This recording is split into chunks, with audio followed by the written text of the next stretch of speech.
ನಾಳೆ ಸೆಪ್ಟೆಂಬರ್ 10 ಬುಧವಾರ ಅತ್ಯಂತ ಶಕ್ತಿಶಾಲಿ ಭಾದ್ರಪದ ಮಾಸ ಕೃಷ್ಣ ಪಕ್ಷದ ಸಂಕಷ್ಟಹರ ಚತುರ್ಥಿಯನ್ನು ಆಚರಿಸಲಾಗುತ್ತದೆ. ಬುಧವಾರ ಸಂಕಷ್ಟಹರ ಚತುರ್ಥಿ ಬಂದರೆ ಬಹಳ ವಿಶೇಷ. ಯಾಕೆಂದರೆ ಗಣಪತಿಗೆ ಪ್ರಿಯವಾದ ದಿನವೇ ಬುಧವಾರ. ಈ ದಿನ ಸಂಕಷ್ಟಹರ ಚತುರ್ಥಿಯನ್ನು ಆಚರಿಸಿದರೆ ದುಪ್ಪಟ್ಟು ಫಲಗಳು ಲಭಿಸುತ್ತದೆ. ಅದರಲ್ಲೂ ಗಣೇಶ ಚತುರ್ಥಿಯ ನಂತರ ಬರುವ ಸಂಕಷ್ಟಹರ ಚತುರ್ಥಿಗೆ ವಿಶೇಷ ಮಹತ್ವವಿದೆ. ಈ ದಿನ ಗಣೇಶನನ್ನು ಯಾರು ಪೂಜಿಸುತ್ತಾರೋ ಅವರಿಗೆ ಕೋಟಿ ಜನ್ಮಗಳ ಪುಣ್ಯ ಫಲ ದೊರಕಿ ಭೋಗ ಭಾಗ್ಯಗಳು ಒಲಿದು ಬರುತ್ತವೆ. ನಿಮ್ಮ ಎಲ್ಲ ಸಮಸ್ಯೆಗಳಿಗೆ ಈ ಸಂಕಷ್ಟಹರ ಚತುರ್ಥಿ ವ್ರತವು ಅತ್ಯುತ್ತಮ ಪರಿಹಾರವಾಗಿದೆ. ಇಂತಹ ಶಕ್ತಿಶಾಲಿ ದಿನ ಮತ್ತೆ ಮತ್ತೆ ಬರುವುದಿಲ್ಲ. ಹಾಗಾಗಿ ನಾಳೆ ಬುಧವಾರದ ದಿನ ಪ್ರಥಮ ಪೂಜಿತನ ಅನುಗ್ರಹಕ್ಕಾಗಿ ತಪ್ಪದೆ ನಿಮ್ಮ ಕೈಲಾದಷ್ಟು ಪೂಜೆ ಪುನಸ್ಕಾರ ಮಾಡಿ. ಪ್ರತಿಯೊಂದು ಸಂಕಷ್ಟಹರ ಚತುರ್ಥಿಯನ್ನು ಒಂದೊಂದು ಹೆಸರಿನಿಂದ ಪೂಜಿಸಿ ಆರಾಧಿಸಲಾಗುತ್ತದೆ. ಹಾಗೆಯೇ ಭಾದ್ರಪದ ಮಾಸದ ಈ ಸಂಕಷ್ಟ ಚತುರ್ಥಿಯನ್ನು ವಿಘ್ನರಾಜ ಸಂಕಷ್ಟಹರ ಚತುರ್ಥಿ ಎನ್ನುವ ಹೆಸರಿನಿಂದ ಕರೆಯಲಾಗುತ್ತದೆ. ಚತುರ್ಥಿ ತಿಥಿ ಸಮಯ ಸೆಪ್ಟೆಂಬರ್ 10 ಮಧ್ಯಾಹ್ನ 3:37 ಆರಂಭವಾಗಿ ಸೆಪ್ಟೆಂಬರ್ 11 ಮಧ್ಯಾಹ್ನ 12:45 ಮುಕ್ತಾಯವಾಗುತ್ತದೆ. ಚಂದ್ರೋದಯದ ಸಮಯ ನಾಳೆ ರಾತ್ರಿ 8:14. ಚಂದ್ರೋದಯದ ಸಮಯವನ್ನು ಗಣನೆಗೆ ತೆಗೆದುಕೊಂಡು ವಿಘ್ನರಾಜ ಸಂಕಷ್ಟಹರ ಚತುರ್ಥಿಯನ್ನು ನಾಳೆ ಬುಧವಾರದ ದಿನವೇ ಆಚರಿಸಲಾಗುತ್ತದೆ. ಈ ದಿನ ಗಣಪತಿಯನ್ನು ಪೂಜಿಸಿದರೆ ನಿಮ್ಮ ಕುಟುಂಬಕ್ಕೆ ರಾಜಯೋಗ ಪ್ರಾಪ್ತಿಯಾಗುತ್ತದೆ. ನಿಮ್ಮ ಜೀವನದ ಎಲ್ಲಾ ಕಷ್ಟಗಳು ನಿವಾರಣೆಯಾಗುತ್ತದೆ. ಗಣಪತಿಯನ್ನು ಪೂಜಿಸುವವರು ಮುಂಜಾನೆ ಬೇಗ ಎದ್ದು ತಲೆ ಸ್ನಾನ ಮಾಡಿ ಮನೆಯನ್ನು ಸ್ವಚ್ಛಗೊಳಿಸಬೇಕು. ನಂತರ ದೇವರ ಮನೆಯಲ್ಲಿರುವ ಗಣಪತಿಯನ್ನು ಪೂಜಿಸಬೇಕು. ಈ ಬುಧವಾರದಂದು ಹಸಿರು ಅಥವಾ ಕೆಂಪು ಬಣ್ಣದ ಬಟ್ಟೆಗಳನ್ನು ಧರಿಸುವುದರಿಂದ ಅದೃಷ್ಟ ಮತ್ತು ಐಶ್ವರ್ಯ ವೃದ್ಧಿಯಾಗುತ್ತದೆ. ಗಣೇಶನಿಗೆ ಇಷ್ಟವಾದ ಗಿಡ ಮತ್ತು ಹೂವುಗಳಲ್ಲಿ ಎಕ್ಕದ ಹೂವು ಅಥವಾ ಎಕ್ಕದ ಗಿಡವು ಒಂದು. ಹಾಗಾಗಿ ಈ ದಿನ ಮನೆಯಲ್ಲಿ ಎಕ್ಕದ ಗಿಡವನ್ನು ನೆಟ್ಟರೆ ಬಹಳ ಒಳ್ಳೆಯದು. ಇದರ ಜೊತೆಯಲ್ಲಿ ಈ ದಿನ ಎಕ್ಕದ ಗಿಡಕ್ಕೆ ಅರಿಶಿನ ಮಿಶ್ರಿತ ನೀರನ್ನು ಹಾಕಬೇಕು. ಇದರಿಂದ ಮದುವೆಗಾಗಿ ಕಾಯುತ್ತಿರುವವರು ಅಥವಾ ಬೇಗ ಮದುವೆಯಾಗಲು ಬಯಸುವವರಿಗೆ ಶೀಘ್ರವೇ ಕಂಕಣ ಭಾಗ್ಯ ಕೂಡಿ ಬರುತ್ತದೆ. ಈ ದಿನ ತಪ್ಪದೆ ಗಣಪತಿಗೆ ಗರಿಕೆಯನ್ನು ಅರ್ಪಿಸಲೇಬೇಕು. ಮನೆಯಲ್ಲಿ ಗಣಪತಿಯ ವಿಗ್ರಹವಿದ್ದರೆ ನಾಳೆಯ ದಿನ ಹಾಲಿನಿಂದ ಅಭಿಷೇಕ ಮಾಡಿ ಗಣಪತಿಗೆ ದೂರ್ವೆಯನ್ನು ಅರ್ಪಿಸಿ ತುಪ್ಪದ ದೀಪವನ್ನು ಬೆಳಗಿದರೆ ಸಾಲದ ಸಮಸ್ಯೆಗಳು ಕ್ರಮೇಣವಾಗಿ ನಿವಾರಣೆಯಾಗುತ್ತದೆ. ಗಣಪತಿಗೆ ಅತಿ ಇಷ್ಟವಾದವುಗಳಲ್ಲಿ ಸಿಂಧೂರ ಕೂಡ ಒಂದು. ಹಾಗಾಗಿ ಗಣಪತಿಗೆ ಸಿಂಧೂರ ಅರ್ಪಿಸಿದರೆ ನಿಮ್ಮ ಮಕ್ಕಳ ಭವಿಷ್ಯ ಉತ್ತಮವಾಗಿರುತ್ತದೆ. ಕುಟುಂಬದಲ್ಲಿ ಯಾವುದೇ ಸಮಸ್ಯೆಗಳು ಬರುವುದಿಲ್ಲ. ಈ ಸಂಕಷ್ಟಹರ ಚತುರ್ಥಿ ದಿನದಂದು ಗಣಪತಿ ದೇವಾಲಯದಲ್ಲಿ 21 ಪ್ರದಕ್ಷಿಣೆಗಳನ್ನು ಹಾಕಿದರೆ ಸಕಲ ಸೌಭಾಗ್ಯಗಳು ದೊರೆಯುತ್ತವೆ. ಜಾತಕದಲ್ಲಿ ಏನೇ ದೋಷಗಳಿದ್ದರೂ ಅಥವಾ ಮಂಗಲ ದೋಷದಿಂದ ತೊಂದರೆಗೊಳಗಾದವರು ಈ ದಿನ ಶಮಿ ಮರಕ್ಕೆ ಪ್ರದಕ್ಷಿಣೆ ಹಾಕಿದರೆ ಸಾಕು, ನಿಮ್ಮ ಜಾತಕದಲ್ಲಿರುವ ಎಲ್ಲಾ ದೋಷಗಳು ನಿವಾರಣೆಯಾಗುತ್ತದೆ. ಇದರ ಜೊತೆಯಲ್ಲಿ ನಾಳೆ ವಿಶೇಷವಾಗಿ ಬೆಲ್ಲದ ದೀಪಾರಾಧನೆ ಮಾಡಿದರೂ ಬಹಳ ಶ್ರೇಷ್ಠ.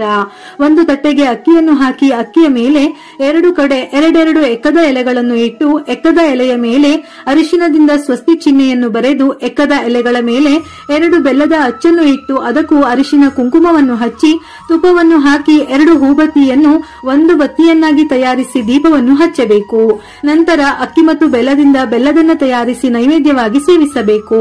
ಈ ದೀಪಾರಾಧನೆಯಿಂದ ಇಷ್ಟಾರ್ಥ ಸಿದ್ಧಿಯಾಗುತ್ತದೆ. ಗಣೇಶನ ಸಂಪೂರ್ಣ ಅನುಗ್ರಹ ಲಭಿಸುತ್ತದೆ. ನೆನಪಿರಲಿ, ಈ ದೀಪಕ್ಕೆ ತುಪ್ಪವನ್ನೇ ಉಪಯೋಗಿಸಬೇಕು. ಯಾಕೆಂದರೆ ಬೆಲ್ಲದಿಂದ ನೈವೇದ್ಯವನ್ನು ತಯಾರಿಸಿ ಮನೆಯಲ್ಲಿರುವ ಪ್ರತಿಯೊಬ್ಬರೂ ಸೇವಿಸಬೇಕು.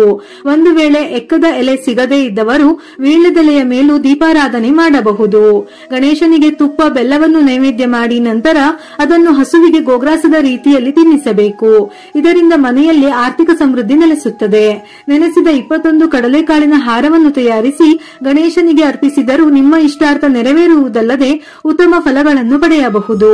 ನಾಳೆ 2 ಶುದ್ಧವಾದ ಎಕ್ಕದ ಎಲೆಯನ್ನು ತಂದು ಅದಕ್ಕೆ ಅರಿಶಿನದಿಂದ ಸ್ವಸ್ತಿ ಚಿಹ್ನೆಯನ್ನು ಬರೆದು ಅರಿಶಿನ ಕುಂಕುಮ ಹಚ್ಚಿ ಮನೆಯ ಮುಖ್ಯದ್ವಾರದ ಬಾಗಿಲಿಗೆ ಕಟ್ಟಿದರೆ ಬಹಳ ಅದೃಷ್ಟ.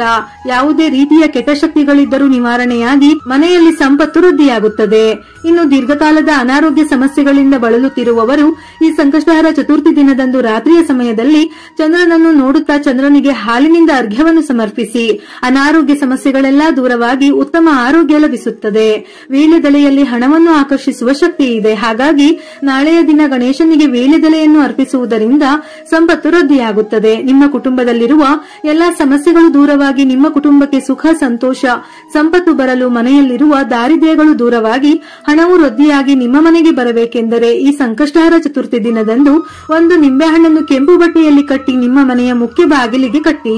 ಗಣಪತಿಯ ಅನುಗ್ರಹದಿಂದ ನಿಮ್ಮ ಮನೆಗೆ ಸಮೃದ್ಧಿ ಲಭಿಸುತ್ತದೆ. ಕೆಂಪು ಬಣ್ಣದ ಹೂವುಗಳಿಂದ ಗಣಪತಿಯನ್ನು ಪೂಜಿಸಿದರೆ ನಿಮ್ಮ ಪೂಜೆಗೆ ದುಪ್ಪಟ್ಟು ಪುಣ್ಯ ಸಿಗುತ್ತದೆ. ಅದರಲ್ಲೂ ಗಣಪತಿ ಪೂಜೆಯಲ್ಲಿ ದಾಸವಾಳ ಹೂವಿದ್ದರೆ ತುಂಬಾ ಶ್ರೇಷ್ಠ. ನಿಮ್ಮ ಇಷ್ಟಾರ್ಥಗಳು ಈಡೇರಲು ಕೇವಲ ದಾಸವಾಳ ಹೂವುಗಳಿಂದ ಗಣಪನನ್ನು ಪೂಜಿಸಿದರೂ ಅದ್ಭುತ ಫಲ ಸಿಗುತ್ತದೆ.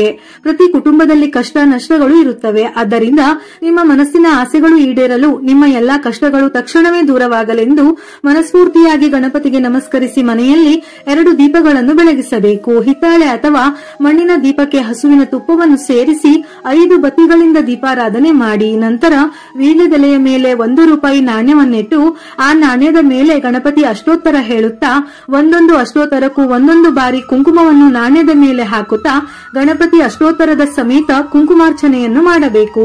ಪೂಜೆ ಮುಗಿದ ಬಳಿಕ ಪ್ರತಿಯೊಬ್ಬರು ಹಣೆಗೆ ಹಚ್ಚಿಕೊಳ್ಳಬೇಕು. ಕುಂಕುಮಾರ್ಚನೆ ಮಾಡಿರುವ ಈ ಕುಂಕುಮಕ್ಕೆ ಬಹಳ ಶಕ್ತಿ ಇರುತ್ತದೆ. ಈ ಕುಂಕುಮವನ್ನು 1 ಡಬ್ಬದಲ್ಲಿ ಹಾಕಿಟ್ಟು ಪ್ರತಿದಿನ ಸ್ನಾನದ ನಂತರ ಪ್ರಥಮ ಪೂಜಿತನನ್ನು ಸ್ಮರಿಸಿ ಈ ಕುಂಕುಮವನ್ನು ಹಚ್ಚಿಕೊಳ್ಳುವುದರಿಂದ ಕೆಲಸದಲ್ಲಿ ಯಶಸ್ಸು, ಉತ್ತಮ ಆರೋಗ್ಯ, ಸಂಪತ್ತು ವೃದ್ಧಿಯ ಜೊತೆಗೆ ನಿಮ್ಮ ಮನಸ್ಸಿನಲ್ಲಿ ಏನೇ ಕೋರಿಕೆಗಳಿದ್ದರೂ ಖಂಡಿತ ಗಣಪನ ಅನುಗ್ರಹದಿಂದ ನೆರವೇರುತ್ತದೆ. ಈ ಪರಿಹಾರವನ್ನು ಸಂಕಷ್ಟಹರ ಚತುರ್ಥಿ ವ್ರತ ಮಾಡುವವರ ಜೊತೆಗೆ ಮಾಡದೇ ಇದ್ದವರು ಕೂಡ ಮಾಡಬಹುದು. ನಾಳೆ ಬೆಳಿಗ್ಗೆ ಎಳ್ಳಿನ ಎಣ್ಣೆ ಅಥವಾ ಸಾಸಿವೆ ಎಣ್ಣೆಯಿಂದ ದೀಪವನ್ನು ಬೆಳಗಿ ಸಂಜೆ ತುಪ್ಪದ ದೀಪವನ್ನು ಬೆಳಗಿದರೆ ತುಂಬಾ ಒಳ್ಳೆಯದು. ಪೂಜೆಯ ಸಮಯದಲ್ಲಿ ಗಣೇಶನಿಗೆ ಸಂಬಂಧಪಟ್ಟ ಗಣೇಶ ಅಷ್ಟೋತ್ತರ, ಗಣಪತಿ ಉಪನಿಷತ್, ವೇದ ಮಂತ್ರಗಳನ್ನು ಪಠಿಸಬಹುದು. ಸಂಕಷ್ಟಹರ ಸ್ತೋತ್ರ, ವಕ್ರತುಂಡ ಮಹಾಕಾಯ ಅಥವಾ ಯಾವುದಾದರೂ ಗಣೇಶನಿಗೆ ಸಂಬಂಧಪಟ್ಟಂತಹ ಮಂತ್ರ ಶ್ಲೋಕಗಳನ್ನು ಸಂಕಷ್ಟಹರ ಚತುರ್ಥಿ ವೇಳೆ ಪಠಿಸಬಹುದು. ಉದ್ಯೋಗದಲ್ಲಿ ಪ್ರಮೋಷನ್ ಬೇಕಿರುವವರು, ವ್ಯಾಪಾರದಲ್ಲಿ ಲಾಭ ಬೇಕಿರುವವರು ಈ ಸಂಕಷ್ಟಹರ ಚತುರ್ಥಿಯಂದು ಗೋಮಾತೆಗೆ ಹಸಿ ಹುಲ್ಲನ್ನು ಆಹಾರವಾಗಿ ತಿನ್ನಿಸಿ. ನಿಮ್ಮ ಮಕ್ಕಳು ವಿದ್ಯೆಯಲ್ಲಿ ಉನ್ನತ ಸ್ಥಾನಕ್ಕೇರಬೇಕಾದರೆ ಯಾವುದಾದರೂ ಗಣಪತಿ ದೇವಾಲಯಕ್ಕೆ ಹೋಗಿ ಅಲ್ಲಿರುವ ಬ್ರಾಹ್ಮಣರಿಗೆ ಎಳ್ಳನ್ನು ದಾನ ಮಾಡಿ. ಈ ದಿನ ಮಾಡುವ ದಾನ ಧರ್ಮಗಳಿಂದ ಕೋಟಿ ಜನ್ಮಗಳ ಪುಣ್ಯ ಫಲ ಸಿಗುತ್ತದೆ. ಹಸಿದ ಬಡವರಿಗೆ ಆಹಾರವನ್ನು ದಾನ ಮಾಡಿ. ಅದೇ ರೀತಿ ಈ ಸಂಕಷ್ಟಹರ ಚತುರ್ಥಿಯಂದು ನಿಮ್ಮ ಮನೆಯಲ್ಲಿ ಸಾಂಬ್ರಾಣಿ ಧೂಪವನ್ನು ಹಾಕಿ. ಮನೆಯಲ್ಲಿರುವ ನಕಾರಾತ್ಮಕ ಶಕ್ತಿ ಸಂಪೂರ್ಣವಾಗಿ ದೂರವಾಗುತ್ತದೆ. ಇನ್ನು ಸಂಜೆ ಚಂದ್ರೋದಯದ ಸಮಯದಲ್ಲಿ ಚಂದ್ರನಿಗೆ ತಪ್ಪದೆ ಅರ್ಘ್ಯವನ್ನು ಅರ್ಪಿಸಿ ನಮಿಸಿ ಸಂಕಷ್ಟಹರ ಚತುರ್ಥಿಯ ವ್ರತವನ್ನು ಸಂಪೂರ್ಣಗೊಳಿಸಬೇಕು.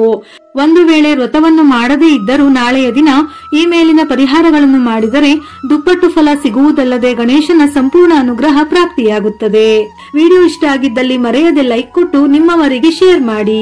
ಇದೇ ರೀತಿಯ ಮನಮುಟ್ಟುವ ಉಪಯುಕ್ತ ಮಾಹಿತಿಗಳಿಗಾಗಿ ಮತ್ತೆ ಭೇಟಿಯಾಗೋಣ.